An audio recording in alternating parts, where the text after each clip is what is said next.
আল্লাহর শানে এত বড় বেয়াদবি, তাকে তো প্রকাশ্যে হত্যা করা জায়েজ, ভণ্ড বাউলকে। অথচ হুমকি দিচ্ছে নাস্তিকরা, বামরা আর কথিত ভণ্ড বুদ্ধিজীবী ফরহাদ মজহার, তাকে ছাড়তে হবে। ছাড়া তো যাবেই না, সরকারকে বলছি তাকে গ্রেফতার করেছে, এবার তার সর্বোচ্চ শাস্তি মৃত্যুদণ্ড কার্যকর করতে হবে।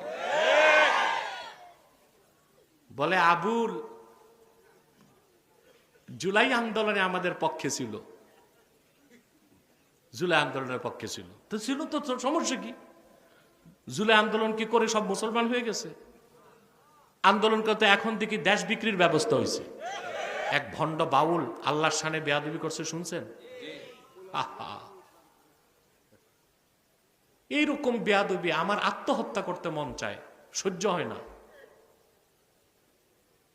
কিছু করতে পারি না, এই ব্যথায় আত্মহত্যা করতে মন চায়। যদি আমার আত্মহত্যা জায়েজ হলে আমি আত্মহত্যা করতাম, কিন্তু আল্লাহ তার রাসূলের শানে বেয়াদবির কথাটা শুনতেও বেয়াদবির কোনো কথা আমার বরদাস্ত হয় না। এই ভণ্ড আবুল সরকার বাউল, এই বাউল নামের ফাউল জাহান্নামের কুত্তাটা আমার আল্লাহর শানে যে বেয়াদবি করেছে, আমি তা মুখে উচ্চারণ করার সাহস রাখি না। আপনার তার ফাঁসি চান? আমরা তার ফাঁসি চাই। ভণ্ড ফরহাদ মজহার, ও আস্তিক কি নাস্তিক আমি জানি না, তবে ফরহাদ মজহার মুসলমান না, কাফের। সে হুমকি দেয় আবুল রে গ্রেফতার করা মানে আমাকে গ্রেফতার করা। বেটা ফরহাদ, তুমি কোন বাংলাদেশে? তোমারে গ্রেফতার করলে কে কি করবে বাংলাদেশে? বাড়াবাড়ি ছেড়ে দাও।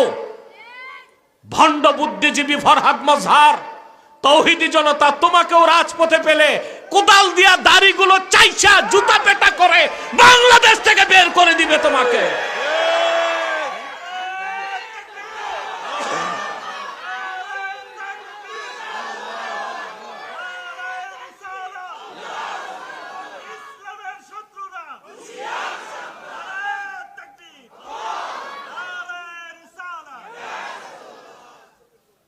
বলে আবুল